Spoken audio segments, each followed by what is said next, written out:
Shah Faisal colony का नाम तो उस जमाने में बिल्कुल कर्फ्यू ज़दा इलाके का नाम रख दिया गया। मलिक, शाह फैसल कॉलोनी, सऊदाबाद, कोरंगी, लाडी, औरंगी टाउन, लियाकताबाद, नाजमाबाद, ये सब नई कराची, नॉर्थ कराची, ये सब आबादियाँ तो बलवों और जलाओ और घेराव और हड़तालों और इसका नाम बन गई। लेकिन हमने देखा कि 30-35 साल में हमारे साथ हुआ ये कि ये शहर जितना भी था उससे बहुत पीछे की तरफ चला गया। तो MKM के पूरा इख्तियार उनका यहाँ पर मौजूद था। उनकी मर्जी के बगैर कोई परिंदा पर नहीं मारता था। वो सुबह कहते थे शहर बंद हो जाता था, वो 4 बजे कहते थे, शाम को भी नहीं कहते 4 बजे खोल दो, 4 बजे खुल जाता था।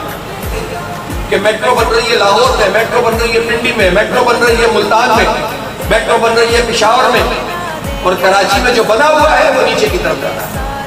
इमरान खान साहब, आपने फरमाया कि लोग टैक्स नहीं देते, कराची वाले टैक्स देते हैं। इमरान खान साहब, आप कराची वालों को कुछ नहीं देते, कुछ नहीं देते। और हमारे साथ सलूक ये होता है कि ना विफाकी हुकूमत ना सूबाई हुकूमत कुछ करके नहीं देती कराची के लिए। और ये ग्रीन लाइन भी जो चलेगी तो सुनने में आया है कि जो सब्सिडी लाहौर के लोगों को मिलती है कराची के लोगों को नहीं मिलेगी। शर्म तुमको मगर नहीं आती। किस तरह से ये लोग आकर आपसे वोट मांगते हैं, सवाल मत किया करें, पहले मालूमात पूरी करें फिर सवाल करें। सारे सियासी कारकुन काबिल कदर हैं। मैं भी वहां से आया हूँ तो ये हमारे अंदर हौसला है और मैं चाहता हूँ ये पॉलिटिकल कल्चर आगे बढ़े कि हम MKM के कैंप में भी गए, हम PTI के दोस्तों से भी मिले।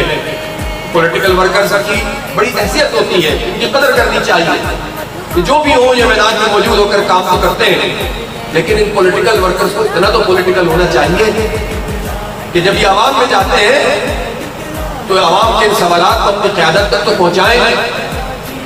ओनरशिप लेनी पड़ती है। इस शहर को लोग अपना घर समझने लगे हैं। ये पार्टियां जो उस पर सियासत कर रही हैं, जो मुर्गे लड़ते हैं शाम को टेलीविजन पर, विभाग सूबे को गालियां दे, सुबह विभाग को गालियां दे, सब मिलकर मेयर को गालियां दे, मेयर रोता हुआ 4 साल में रुखसत हो जाए कि मेरे पास तो कुछ था ही नहीं। तो भाई घर में ये मामला नहीं होगा। कराची की तामीर और तरक्की की तारीख जमात इस्लामी के साथ जुड़ी हुई है। सद उमर साहब 19 हफ्ते हो गए हैं, न कमेटी बनी है, न TOR बनाए। आप मर्दमशुमारी नहीं कराएंगे। आपने कराची को आजाद कर दिया है।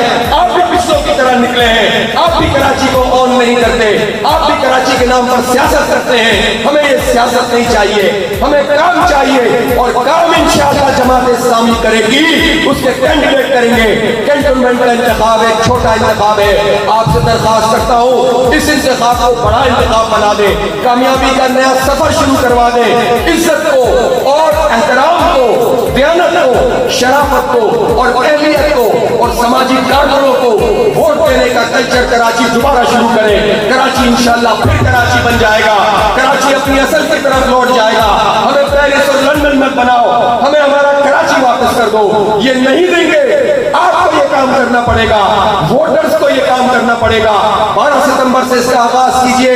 तराजू पर मोहर लगाइए, यहाँ नजीबुर रहमान को जितवाइए, सब जगहों पे जमात के कैंडिडेट जितवाइए। हम आपको बताएंगे कि इंशाअल्लाह पानी कैसे आता है और बारिश के बगैर कैसे आता है, नलकों में कैसे आता है, टैंकरों से कैसे जान छुड़ाता है। इंशाअल्लाह हम आपको बताएंगे ट्रांसपोर्ट कैसे चलता है। ये सारे काम होंगे। कामयाबी का सफर शुरू कीजिए। 12 सितंबर तराजू का दिन होगा इंशाअल्लाह। वाखिर दावाना अल्हम्दुलिल्लाह रब्बिल आलमीन।